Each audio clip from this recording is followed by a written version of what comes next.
PSC Malayalam ചാനലിലേക്ക് എല്ലാവർക്കും സ്വാഗതം. ഇന്ന് നമ്മൾ ചർച്ച ചെയ്യുന്നത് ഡിസംബർ 20 പുറത്തിറങ്ങിയ തൊഴിൽ വാർത്തയിലെ കറണ്ട് അഫയേഴ്സ് ആണ് കേട്ടോ. അപ്പോൾ നമുക്ക് വീഡിയോയ്ക്ക് കിടക്കാം. ഫസ്റ്റ് പോയിന്റ്, ശബ്ദത്തേക്കാൾ വേഗത്തിൽ ശബ്ദമില്ലാതെ പറക്കാൻ കഴിയുന്ന ഏത് സൂപ്പർ സോണിക് വിമാനമാണ് നാസ ഒക്ടോബർ 28 വിജയകരമായി പരീക്ഷിച്ചത്? X-59 jet.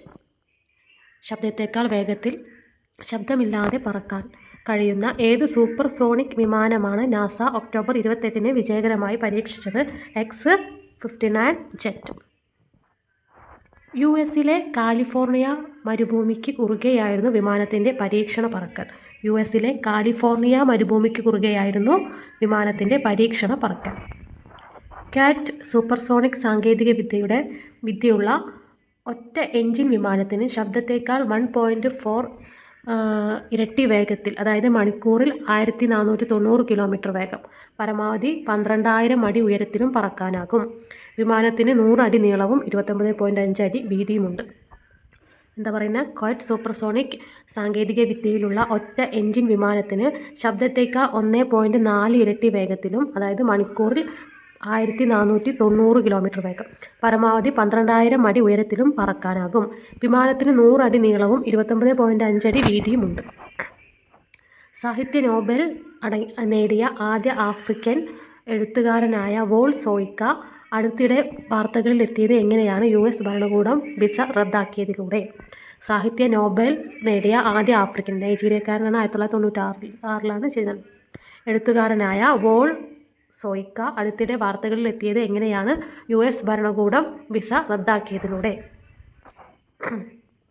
US പ്രസിഡന്റ് ട്രംപിൻ്റെ യുഗാണ്ടയിലെ ഏകാധിപതിയായിരുന്ന ഈദി അമീൻ്റെ വെള്ളക്കാരനായ പതിപ്പ് എന്ന് 91കാരനായ സോയിക്ക വിശേഷിപ്പിച്ചിരുന്നു കേട്ടോ. US പ്രസിഡന്റ് ട്രംപിനെ യുഗാണ്ടയിലെ ഏകാധിപതിയായിരുന്ന ഈദി അമീൻ്റെ വെള്ളക്കാരനായ പതിപ്പ് എന്ന് 91കാരനായ സോയിക്ക വിശേഷിപ്പിച്ചിരുന്നു. സർദാർ വല്ലഭായ് പട്ടേലിൻ്റെ 150ാമത് ജന്മവാർഷിക ദിനം എന്നായിരുന്നു 2025 ഒക്ടോബർ 31. സർദാർ വല്ലഭായ് പട്ടേലിൻ്റെ 150ാമത് ജന്മവാർഷിക ദിനം എന്നായിരുന്നു 2025 ഒക്ടോബർ 31. 1875 ഒക്ടോബർ 31 ഇന്നത്തെ ഗുജറാത്തിലെ ഗേഡ ജില്ലയിലെ നദിയാദിൽ ജനനം. 1875 ഒക്ടോബർ 31 ഇന്നത്തെ ഗുജറാത്തിലെ ഗേദ ജില്ലയിലെ നദിയാദിൽ ജനനം. സർദാർ വല്ലഭായ് പട്ടേലിൻ്റെ കേട്ടോ. 1928 ബർദോളി കർഷക സമരത്തിന് നേതൃത്വം നൽകി. സമരത്തിൻ്റെ വിജയത്തെ തുടർന്ന് ഗാന്ധിജിയാണ് നേതാവ് എന്ന അർത്ഥത്തിൽ സർദാർ എന്ന് വിളിച്ചത്. 1928 ബർദോളി കർഷക സമരത്തിന് നേതൃത്വം നൽകി. സമരത്തിൻ്റെ വിജയത്തെ തുടർന്ന് ഗാന്ധിജിയാണ് നേതാവ് എന്ന അർത്ഥത്തിൽ സർദാർ എന്ന് വിളിച്ചത്. ഇന്ത്യയുടെ ആദ്യ ഉപപ്രധാനമന്ത്രിയും ആഭ്യന്തരമന്ത്രിയുമായിരുന്നു. 1947 ഓഗസ്റ്റ് 15 to 1950 ഡിസംബർ 15 കാലഘട്ടത്തിലേട്ടാ. ഇന്ത്യൻ ബിസ്മാർക്ക്, ഉരുക്കു മനുഷ്യൻ എന്നിങ്ങനെ വിശേഷണങ്ങൾ. ഇന്ത്യയുടെ ആദ്യ ഉപപ്രധാനമന്ത്രിയും ആഭ്യന്തരമന്ത്രിയുമായിരുന്നു. ഏത് കാലഘട്ടത്തിലാണ്? 1947 August 15 to 1950 December 15. Indian Bismarck, ഉരുക്കു മനുഷ്യൻ എന്നിങ്ങനെ വിശേഷണങ്ങളുണ്ട് കേട്ടോ. 1950 ഡിസംബർ 15 അന്തരിച്ചു. 1991 ഭാരതരത്ന മരണാനന്തരം ലഭിച്ചു. ജന്മദിനം രാഷ്ട്രീയ ഏകതാ ദിനമായി ആചരിക്കുന്നു കേട്ടോ. 1950 ഡിസംബർ 15 അന്തരിച്ചത്. 1991 ഭാരതരത്ന മരണാനന്തരം ലഭിച്ചു. ജന്മദിനം രാഷ്ട്രീയ ഏകതാ ദിനമായിട്ട് ആചരിക്കുന്നു. മുൻ പ്രധാനമന്ത്രി ഇന്ദിരാഗാന്ധിയുടെ 41ാം രക്തസാക്ഷി ദിനം കൂടിയായിരുന്നു ഒക്ടോബർ 31. മുൻ പ്രധാനമന്ത്രി ഇന്ദിരാഗാന്ധിയുടെ 41ാം രക്തസാക്ഷി ദിനം കൂടിയായിരുന്നു ഒക്ടോബർ 31. ഇന്ത്യയുടെ മുൻ cricket team captain Mohammed Azharuddin ഏത് സംസ്ഥാനത്താണ് ക്യാബിനറ്റ് മന്ത്രിയായി ചുമതലയേറ്റത്? തെലങ്കാന. ഇന്ത്യയുടെ മുൻ cricket team captain Mohammed Azharuddin ഏത് സംസ്ഥാനത്താണ് ക്യാബിനറ്റ് മന്ത്രിയായി ചുമതലയേറ്റത്? തെലങ്കാന. കോൺഗ്രസ് നേതാവ് കൂടിയായ അസ്ഹറുദ്ദീൻ നിലവിൽ സംസ്ഥാന നിയമസഭയിലോ നിയമസഭാ കൗൺസിലിലോ അംഗമല്ല. 6 മാസത്തിനകം ഏതെങ്കിലും ഒരു സഭയിൽ അംഗമായിരിക്കണം. കോൺഗ്രസ് നേതാവ് കൂടിയായ അസ്ഹറുദ്ദീൻ നിലവിൽ സംസ്ഥാന നിയമസഭയിലോ നിയമസഭാ കൗൺസിലിലോ അംഗമല്ല. 6 മാസത്തിനകം ഏതെങ്കിലും ഒരു സഭയിൽ അംഗമായിരിക്കണം. എത്രാമത് കേരള സംസ്ഥാന പിറവിയാണ് 2025 നവംബർ 1 ആഘോഷിച്ചത്? 69 കേട്ടോ. എത്രാമത് കേരള സംസ്ഥാന പിറവിയാണ് 2025 നവംബർ 1 ആഘോഷിച്ചത്? 69. 2025 കേരള ജ്യോതി പുരസ്കാരം നേടിയത് ഡോക്ടർ M.R. രാഘവ വാര്യർ. 2025 കേരള ജ്യോതി പുരസ്കാരം നേടിയത് doctor M.R. Raghava Warrier. P.B. Aneesh, Rajasree Warrier എന്നിവർ കേരളപ്രഭ പുരസ്കാര ജേതാക്കളായി. P.B. അനീഷ്, രാജശ്രീ വാര്യർ എന്നിവർ കേരളപ്രഭ പുരസ്കാര ജേതാക്കളായി. ശശികുമാർ, ഷഹാൽ ഹസൽ മുസ്ലിയാർ, M.K. വിമൽ ഗോവിന്ദ്, അഭിലാഷ് ടോമി, ജിലുമോൾ, മാരിയറ്റ് തോമസ് എന്നിവർക്ക് കേരളശ്രീ പുരസ്കാരവും ലഭിച്ചു. ശശികുമാർ, ഷഹാൽ ഹസൽ മുസ്ലിയാർ, M.K. വിമൽ ഗോവിന്ദ്, അഭിലാഷ് ടോമി, ജിലുമോൾ, മാരിയറ്റ് തോമസ് എന്നിവർക്ക് കേരളശ്രീ പുരസ്കാരം ലഭിച്ചു. കേരള ചലച്ചിത്ര അക്കാദമിയുടെ പുതിയ ചെയർമാൻ റസൂൽ പൂക്കുട്ടി. കേരള ചലച്ചിത്ര അക്കാദമിയുടെ പുതിയ ചെയർമാൻ റസൂൽ പൂക്കുട്ടി. കുക്കു പരമേശ്വരനാണ് വൈസ് ചെയർപേഴ്സൺ കേട്ടോ. കുക്കു പരമേശ്വരനായി വൈസ് ചെയർപേഴ്സൺ. അക്ബർ ചക്രവർത്തിയുടെ കൊട്ടാരം ചിത്രകാരൻ വരച്ച ചീറ്റകൾ വിശ്രമിക്കുന്ന ചിത്രം അടുത്തിടെ ന്യൂഡൽഹിയിൽ നടന്ന ലേലത്തിൽ 119 കോടിയോളം രൂപയ്ക്ക് വിറ്റുപോയി. ചിത്രകാരൻ ബസവൻ. അക്ബർ ചക്രവർത്തിയുടെ കൊട്ടാരം ചിത്രകാരൻ വരച്ച ചീറ്റകൾ വിശ്രമിക്കുന്ന ചിത്രം, എ ഫാമിലി ഓഫ് ചീറ്റാസ്, അടുത്തിടെ ന്യൂഡൽഹിയിൽ നടന്ന ലേലത്തിൽ 119 കോടിയോളം രൂപയ്ക്ക് വിറ്റുപോയി. ചിത്രകാരൻ ബസവൻ. അബ്ദുൾ ഫസൽ രചിച്ച അക്ബറുടെ ഔദ്യോഗിക ജീവചരിത്രമായ അക്ബർ നാമ, മഹാഭാരതത്തിൻ്റെ പേർഷ്യൻ വിവർത്തനമായ റസ്നാമ തുടങ്ങിയവയ്ക്ക് ചിത്രീകരണം നടത്തിയത് ബസവനാണ്. 1575 to 80 ചീറ്റകളുടെ ചിത്രം വരച്ചത് കേട്ടോ. അബ്ദുൾ ഫസൽ രചിച്ച അക്ബറുടെ ഔദ്യോഗിക ജീവചരിത്രമായ അക്ബർ നാമ, മഹാഭാരതത്തിൻ്റെ പേർഷ്യൻ വിവർത്തനമായ റസ്നാമ തുടങ്ങിയവയ്ക്ക് ചിത്രീകരണം നടത്തിയത് ബസവനാണ്. 1575 to 80 ചീറ്റകളുടെ ചിത്രം വരച്ചത്. ടാൻസാനിയയുടെ ആദ്യ വനിതാ പ്രസിഡന്റ് രണ്ടാമതും തിരഞ്ഞെടുക്കപ്പെട്ടു. പേര് സാമിയ സുലൂഹു ഹസൻ, 65 വയസ്സ് കേട്ടോ. ടാൻസാനിയയുടെ ആദ്യ വനിതാ പ്രസിഡന്റ് രണ്ടാമതും തിരഞ്ഞെടുക്കപ്പെട്ടു. പേര് സാമിയ സുലുഹു ഹസൻ, 65 വയസ്സ്. 2015 മുതൽ 2021 കാലഘട്ട വൈസ് പ്രസിഡന്റ് ആയിരുന്ന സാമിയ 2021 മാർച്ചിലാണ് ആദ്യമായി പ്രസിഡന്റായത്. തിരഞ്ഞെടുപ്പിൽ കൃത്രിമത്വം ആരോപിച്ച് രാജ്യത്ത് നടന്നുവന്ന പ്രക്ഷോഭത്തിൽ 700-ലേറെ പേർ ഇതിനകം കൊല്ലപ്പെട്ടു. 2015 to 2021 കാലത്ത് വൈസ് പ്രസിഡന്റ് ആയിരുന്ന സാമിയ 2021 മാർച്ചിലാണ് ആദ്യമായി പ്രസിഡന്റായത്. തിരഞ്ഞെടുപ്പിൽ കൃത്രിമത്വം ആരോപിച്ച് രാജ്യത്ത് നടന്നു വന്ന പ്രക്ഷോഭത്തിൽ 700-ലേറെ പേർ ഇതിനകം കൊല്ലപ്പെട്ടു. രുചി വൈവിധ്യങ്ങളുടെയും പാചക പാരമ്പര്യത്തിൻ്റെയും പേരുള്ള യുനെസ്കോ പട്ടികയിൽ UNESCO creative cities network UCCN ഇടം പിടിച്ച ഇന്ത്യൻ നഗരം ലക്നൗ, UP. രുചി വൈവിധ്യങ്ങളുടെയും പാചക പാരമ്പര്യത്തിൻ്റെയും പേരുള്ള യുനെസ്കോ പട്ടികയിൽ UNESCO creative cities network UCCN ഇടം പിടിച്ച ഇന്ത്യൻ നഗരം ലക്നൗ. ലോക നഗര ദിനത്തോടനുബന്ധിച്ച് ഉസ്ബെക്കിസ്ഥാനിലെ സമർഖന്ദിൽ നടന്ന യുനെസ്കോ ജനറൽ കോൺഫറൻസിൻ്റെ 43ാമത് സെക്ഷനിലാണ് ലക്നൌവിനെ ക്രിയേറ്റീവ് സിറ്റി ഓഫ് ഗ്യാസ്ട്രോണമിയായിട്ട് പ്രഖ്യാപിച്ചത് കേട്ടോ. ലോക നഗര ദിനത്തോടനുബന്ധിച്ച് ഉസ്ബെക്കിസ്ഥാനിലെ സമർഖന്ദിൽ നടന്ന യുനെസ്കോ ജനറൽ കോൺഫറൻസിൻ്റെ 43ാമത് സെക്ഷനിലാണ് ലക്നൌവിൻ്റെ ക്രിയേറ്റീവ് സിറ്റി ഓഫ് ഗ്യാസ്ട്രോണമിയായി പ്രഖ്യാപിച്ചത്.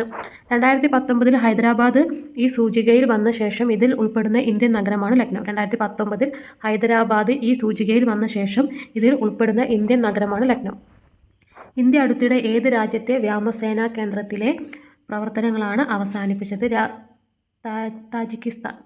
ഇന്ത്യ അടുത്തിടെ ഏത് രാജ്യത്തെ വ്യോമസേനാ കേന്ദ്രത്തിലെ എയർബേസ് കേട്ടോ പ്രവർത്തനങ്ങളാണ് അവസാനിപ്പിച്ചത്? താജിക്കിസ്ഥാൻ.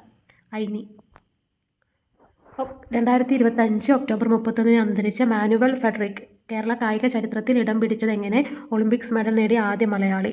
2025 ഒക്ടോബർ 31 അന്തരിച്ച മാനുവൽ ഫെഡറിക് ആണ് കേരള കായിക ചരിത്രത്തിൽ തന്നെ ഒളിമ്പിക്സിൽ മെഡൽ നേടിയ ആദ്യ മലയാളി. 1972 മ്യൂണിക് ഒളിമ്പിക്സിൽ നെതർലൻഡ്സിനെ തോൽപ്പിച്ച് വെങ്കലം നേടിയ ഇന്ത്യൻ ഹോക്കി ടീമിൻ്റെ ഗോളിയായിരുന്നു ഇദ്ദേഹം കേട്ടോ. 1972 മ്യൂണിക് ഒളിമ്പിക്സിൽ നെതർലാൻഡ്സിനെ തോൽപ്പിച്ച് വെങ്കലം നേടിയ ഇന്ത്യൻ ഹോക്കി ടീമിൻ്റെ ഗോളിയായിരുന്നു ഇദ്ദേഹം.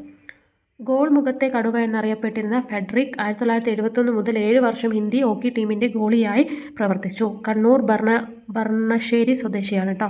ഗോൾ മുഖത്തെ കടുവ എന്നറിയപ്പെടുന്ന ഫെഡറിക് 1971 മുതൽ 7 വർഷം ഇന്ത്യൻ ഹോക്കി ടീമിൻ്റെ ഗോളിയായി പ്രവർത്തിച്ചു. കണ്ണൂർ ബർണശ്ശേരി സ്വദേശിയാണ്. 2019 ധ്യാൻ ചന്ദ് പുരസ്കാരം ലഭിച്ചിരുന്നു കേട്ടോ. 2019 ധ്യാൻ ചന്ദ് പുരസ്കാരം ലഭിച്ചിരുന്നു. നെക്സ്റ്റ് പോയിന്റ്, ബ്രിട്ടീഷ് രാജകുടുംബത്തിലെ ഏത് അംഗത്തിൻ്റെ രാജകുമാരൻ പദവിയും മറ്റ് രാജകീയ സ്ഥാനങ്ങളുമാണ് ഈയിടെ ചാൾസ് മൂന്നാമൻ രാജാവ് നീക്കം ചെയ്തത്? ഇളയ സഹോദരൻ ആൻഡ്രൂവിൻ്റെ. 65 വയസ്സ്. ബ്രിട്ടീഷ് രാജകുടുംബത്തിലെ ഏത് അംഗത്തിൻ്റെ രാജകുമാരൻ പദവിയും മറ്റ് രാജകീയ സ്ഥാനങ്ങളുമാണ് ഈയിടെ ചാൾസ് മൂന്നാമൻ രാജാവ് നീക്കം ചെയ്തത്? ഇളയ സഹോദരൻ ആൻഡ്രൂവിൻ്റെ. അദ്ദേഹം ഇനി ആൻഡ്രൂ മൗണ്ട് ബാറ്റൻ വിൻസർ എന്ന പേരിൽ അറിയപ്പെടും. എന്നാൽ മക്കളായ യൂജിൻ, ബിയാട്രിസ് എന്നിവർക്ക് രാജപദവികൾ നഷ്ടമാകില്ല. അദ്ദേഹം ഇനി ആൻഡ്രൂ മൗണ്ട് ബാറ്റൻ വിൻസർ എന്ന പേരിൽ അറിയപ്പെടും. മക്കളായ യൂജിൻ, ബിയാട്രിസ് എന്നിവർക്ക് രാജപദവി നഷ്ടമാകില്ല. US-ലെ ലൈംഗിക പീഡന കേസിൽ പ്രതിയായിരിക്കെ ന്യൂയോർക്ക് ജയിലിൽ വെച്ച് 2019 മരിച്ച ജെഫ്രി എപ്സ്റ്റീനുമായുള്ള ആൻഡ്രൂവിൻ്റെ അടുപ്പമാണ് സ്ഥാനഭ്രംശത്തിന് ഇടയാക്കിയത്.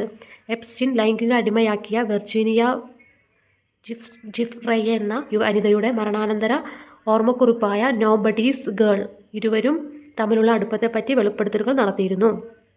US-ൽ ലൈംഗിക പീഡനക്കേസിൽ പ്രതിയായിരിക്കെ ന്യൂയോർക്ക് ജയിലിൽ വെച്ച് 2019 മരിച്ച ജെഫ്രി എപ്സ്റ്റീനുമായുള്ള ആൻഡ്രൂവിൻ്റെ അടുപ്പമാണ് സ്ഥാനഭ്രംശനത്തിന് ഇടയാക്കിയത്.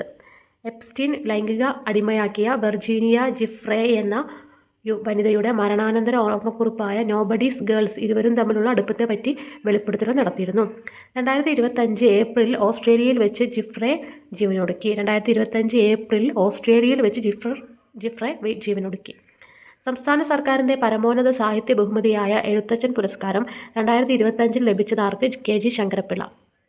സംസ്ഥാന സർക്കാരിൻ്റെ പരമോന്നത സാഹിത്യ ബഹുമതിയായ എഴുത്തച്ഛൻ പുരസ്കാരം 2025 ലഭിച്ചതാർക്ക്? KG ശങ്കരപ്പിള്ള.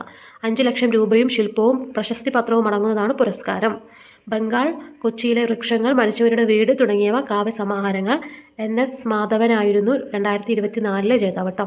5 ലക്ഷം രൂപയും ശില്പവും പ്രശസ്തി പത്രവും അടങ്ങുന്നതാണ് പുരസ്കാരം. ബംഗാൾ, കൊച്ചിയിലെ വൃക്ഷങ്ങൾ, മരിച്ചവരുടെ വീട് തുടങ്ങിയവ കാവ്യസമാഹാരങ്ങളാണ്. NS മാധവനായിരുന്നു 2024 ജേതാവ് കേട്ടോ. ഇനി ഏറ്റവും ഉയരം കൂടിയ ക്രിസ്തീയ ദേവാലയം, അതിനെക്കുറിച്ചുള്ള പോയിൻ്റാണ്. ലോകത്തെ ഏറ്റവും ഉയരം കൂടിയ ക്രിസ്തീയ ദേവാലയം എന്ന ഖ്യാതി നേടിയത് ബാഴ്സലോണയിലെ, അതായത് സ്പെയിനിലെ നിർമ്മാണത്തിലിരിക്കുന്ന സഗ്രാഡ ഫാമിലിയ ബസിലിക്ക. ലോകത്തെ ഏറ്റവും ഉയരം കൂടിയ ക്രിസ്തീയ ദേവാലയം എന്ന ഖ്യാതി നേടിയത് ബാഴ്സലോണയിൽ, അതായത് സ്പെയിനിലെ നിർമ്മാണത്തിലിരിക്കുന്ന സഗ്രാഡ ഫാമിലിയ ബസിലിക്ക. പള്ളിയുടെ പ്രധാന ഗോപുരത്തിൻ്റെ മുകളിലായി കുരിശിൻ്റെ ആദ്യ ഭാഗം സ്ഥാപിച്ചതോടെയാണ് ആകെ ഉയരം 162.91 മീറ്ററായി ഉയർന്നത്. ഇതോടെ 1890 മുതൽ ലോകത്തെ ഏറ്റവും ഉയരം കൂടിയ പള്ളിയായിരുന്ന ജർമ്മനിയിലെ ഉൾമിൻസ്റ്റർ ദേവാലയത്തെയാണ് സഗ്രാഡ ഫാമിലിയ മറികടന്നത്. പള്ളിയുടെ പ്രധാന ഗോപുരത്തിൻ്റെ മുകളിലായി കുരിശിൻ്റെ ആദ്യ ഭാഗം സ്ഥാപിച്ചതോടെയാണ് ആകെ ഉയരം 162.91 മീറ്ററായി ഉയർന്നത്. ഇതോടെ 1890 മുതൽ ലോകത്തെ ഏറ്റവും ഉയരം കൂടിയ പള്ളിയായിരുന്ന ജർമ്മനിയിലെ ഉൾമിൻസ്റ്റർ ദേവാലയത്തെയാണ് സഗ്രാഡ ഫാമിലിയ മറികടന്നത് കേട്ടോ. 1882 നിർമ്മാണം ആരംഭിച്ച ദേവാലയം അടുത്ത വർഷത്തോടെ പണി പൂർത്തിയാകും കേട്ടോ. അപ്പോൾ 1882 നിർമ്മാണം ആരംഭിച്ചത്, അടുത്ത വർഷത്തോട് കൂടിയിട്ട് പണി പൂർത്തിയാകും. അപ്പോൾ ഇത്രയും പോയിന്റുകളാണ് ഇന്നത്തെ വീഡിയോയിൽ നമ്മൾ ഉൾപ്പെടുത്തിയിട്ടുള്ളത്. വീഡിയോ നിങ്ങൾക്ക് ഇഷ്ടപ്പെട്ടാൽ ലൈക്ക് ചെയ്യുക, ഷെയർ ചെയ്യുക, സബ്സ്ക്രൈബ് ചെയ്യുക. മാത്രമല്ല നിങ്ങളുടെ അഭിപ്രായങ്ങളും നിർദ്ദേശങ്ങളും കമൻറ്റിലൂടെ അറിയിക്കുക. താങ്ക്